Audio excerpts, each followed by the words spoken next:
بعد من با او یکچند شرط گذاشتم که مثال درباره دین خودم و درباره عرف و عادتم و درباره خدمت خوشنامان و خسر خوشنامان و آنها و گفت که راضی هستم زید نیستم. من پیشنهادشان کیتیکا بود. انا وقتی اینجا آوردم وقتی که در پدرم مادرم گفتن که اول با اون نامی عایشه میدهیم همچون که نام من محمد و نام اولی زنی پیغمبر هم عایشه بودن.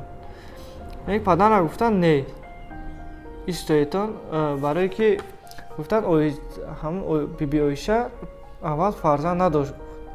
زنی اول بود که فرزند ندیدگی چند فقط از زن خدیجهش فرزند دیدگی و همه زن دوست داشتن خدیجه بود گفت. بعد نام خدیجه میگذاریم گفت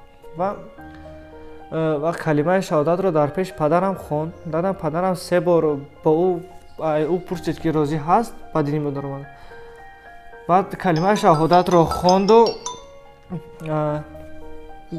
بعد نام خدیجه رو اذان دادن در گوششان و نام خدیجه رو گذاشتن.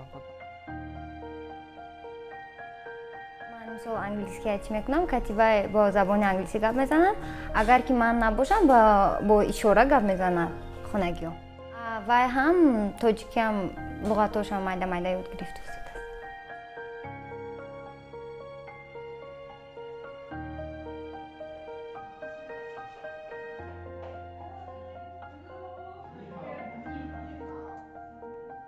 و هر دو تا حال در طریق شبکه اینترنتی تا حال در خطور میخونیم.